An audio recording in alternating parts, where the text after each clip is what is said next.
デジタルラボ始まるよ。デジタルラボカズチューブです。このチャンネルでは手書き風デジタルをコンセプトに発信しているチャンネルになります。今回はまた耳を澄ませばの模写になります。人工物メインの1枚になります。今回のポイントは人工照明のライティングのグラデーション、下塗りのやり方がメインになります。最後の方でね、1箇所すごいおーっていうジムにさすがっていう処理が1個あるんで、それがかなり参考になるんで最後まで見ていただければなと思います。今回は収録倍速が8倍になってますね。この動画もテクスチャーなしの本当に全て書きの動画になってます。自分としてはアナログ風デジタルというコンセプトでずっと今まで仕事しているんで、もしこういう絵が描きたいという方は参考にしていただければなと、毎回そうなんですけどね。前回の動画でメルさんって方からコメントがあって、線画があるときは元の絵を軽くトレースして線画を引いていますか、それとも元の絵を見ながらおおよそで線画を引いているんですかという質問がありました。答えを言うと、両方やっていますってことですね。両方っていうのは最近はね、もうずっと元の絵を下地に引いて、主線だけ、必要になってくる線だけを摘出して自分の方でトレースして、それを当たりに作業してます。5ヶ月前にアップした紅の豚の1の方ですね。あそこまでは見ながら本当に模写っていう形で、何の主線もトレースもせずに見ながら描きました。実作業に近いのはやっぱトレース線引いてからの方が、実背景作業には近いんで、実際はレイアウトっていうこういう主線だけのデータを下地に引いて、背景マンそれぞれはこうやって背景を一から描いていくっていうのが主な仕事内容なので、こっちの方が楽だし、実作業に近いっていう理由で今こういう風にやっています。めちゃめちゃこれから重要な情報を話しますね。光源で2種類あって、人工の光源とあと天然の光源、大きく分けて2種類あります。で、大きな違いも2つ。光の強さと光の角度の違い。これが、何言ってるか分かんないと思いますけど、また今度別の動画で詳しく説明します。人工の光はとりあえず自然光よりもめちゃくちゃ光の強さが全然弱いと。なので、光源からちょっとでも離れると、グラデーション、暗くなるグラデーションが発生します。当たり前ですよね。これって意外と盲点で、外の背景を描かせた時に直接太陽光が当たってる壁を室内のつながりで作業すると、大体皆さん新人さんは壁にも暗くなるグラデーションをかけちゃいます。これは僕の中ではもう完全に NG で、自然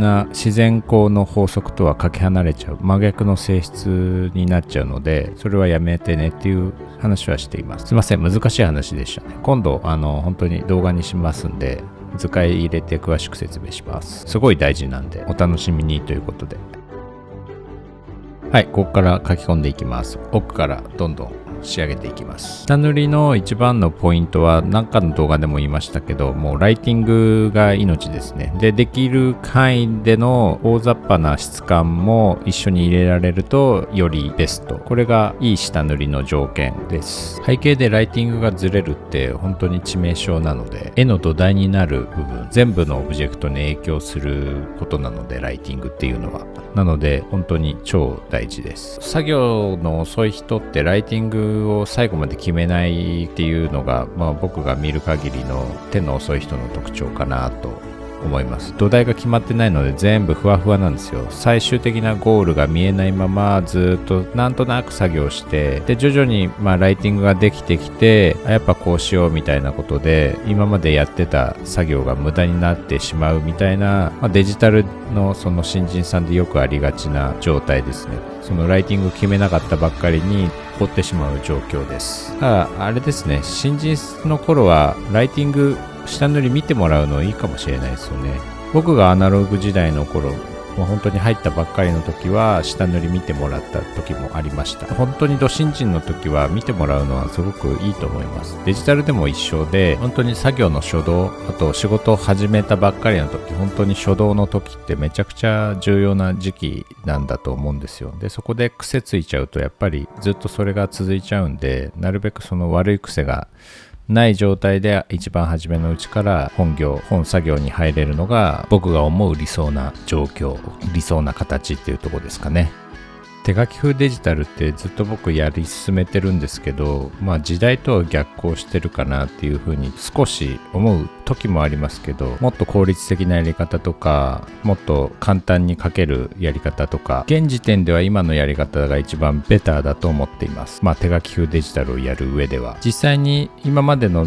テレビのタイトルとか映画のタイトルもこのやり方でずっとやっているんで、机上の空論ではなく、実際に運用できているレベルで使えるよっていうやり方でもあります。仕上がりの風合いが好きかどうかがかなり大きいかな。硬い感じの背景が、デジタルっぽい背景が好きな人であれば、このやり方は本当にもうダメなやり方、嫌いなやり方になってると思います。僕は歪みだったり多少の雑味だったりもすごい愛しいなと思う方なんで、こういう書き方、人の癖が残る書き方っていうのはすごく僕は見てて嬉しいというか、楽しいというか、なんですかね、好きなんですよ、とにかく。なので、実際アナログで作業してる背景会社ってものすごく少ないんで、デジタルでどうしてもその会社自体がそういうデジタルの背景しかやらない会社であれば、この僕のやり方ってマッチするんじゃないかなと思います。アナログの背景ってものすごい大変なんですよ。実際にやってみると分かりますけど、やり直し効かないし、絵の具代高いし、紙もお金かかるし、ただデジタルの場合は初期投資は少し大きいんですけど、一回払っちゃえばね、しばらくは費用かからないんで、アナログの背景会社さんは高いギャランティーもらって本当に日本の財産だと思うんで、今後も本当に頑張ってほしいなって思ってます。高いギャラもらって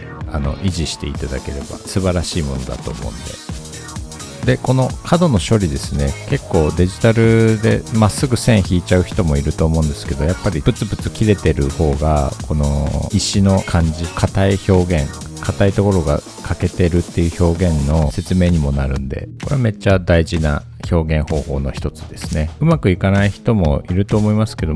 数こなせばうまくなると思います。あとよく見てですね、好きな表現方法をしてる背景があれば、それを本当に真似するのが一番いいかなと思います。僕はそこら辺はジブリが一番うまいなと思ってるんで、ジブリを参考にしています。マニアックですけど、本当にジブリの角表現素晴らしいです。僕は見てるだけで何十分も見れますね。角のハイライトを見てるだけでもそのぐらい好きです。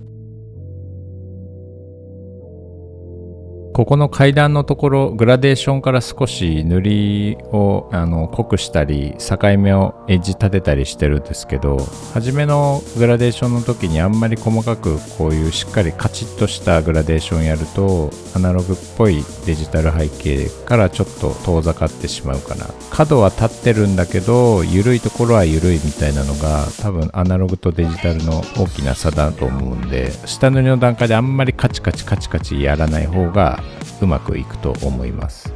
これも結構ね、その段の継ぎ目のグラデーションって初めの頃ってすごい緩いんですけど、徐々に書き起こしていくうちに締めの線とか少し補足の線を入れて角を出していく。こことかもそうですね。こういうところでうまく緩いところも調整していくって感じですね。硬くなりすぎず柔らかくなりすぎずっていうのちょうどいいところを自分で模索してみてください。僕はこれぐらいが好きなのでこんな感じにやっています。本当にここはね、好き本当に好みが出るところかなと。エッジの出し方ってそれは美術の人に合わせるとか、自分が美術になって好きな方針でやっていくっていうのが最終的なゴールかなと。で、一応この階段の滑り止めの下のハイライト今入れてるところなんですけど、ここは僕と構造としてあんまりよく分かんなくて、本当はそうじゃないんじゃないかなと思ったけど、模写なので合わせて入れています。どういう構造になってるのかちょっと分かんないですね。僕は出っ張ってるから締めの線だけでいいと思うんですけど、下にハイライト入ってるんで、くぼんでるというか、多分そういう表現なのかな。詳しく分からないです。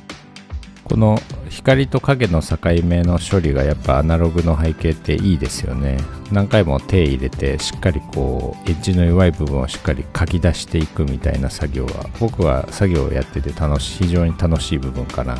デジタルだとね、定山でピーって上から塗っちゃうんですけど、アナログは本当に色を変えているんで、本当に自由自在というか、色をしっかり入れたりとか、逆に全然違う色でハイライトで上げてみたりとか、ここら辺のアナログならではの表現は本当に素晴らしいというか、見応えがありますね。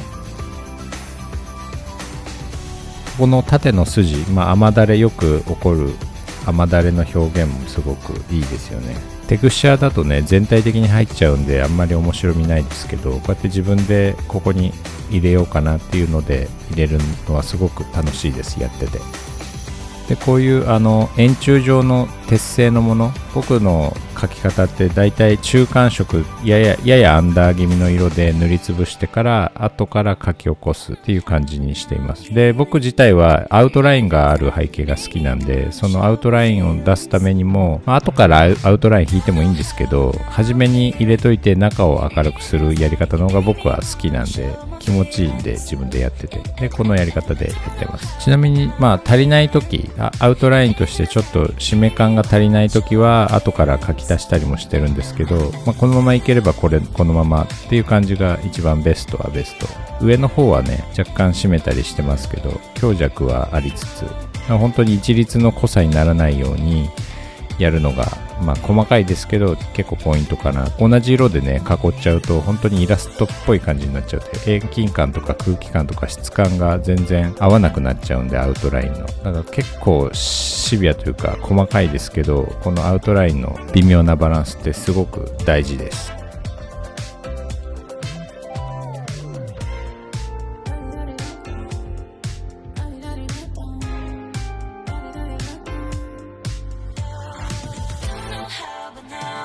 もうそろそろ完成ですね。足りない部分を書き足して本当に締めくくり。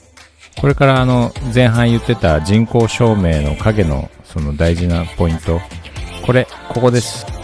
これ超ポイントです。影に2個別の光源からの影、これ人工照明じゃないと起こんないことですね。さすがジブリ超細かいなとここは思いました。マニアックですけど、またどっかの機会で動画にすると思います。ライティングに関しての重要な話がその時に長くできればなと思います。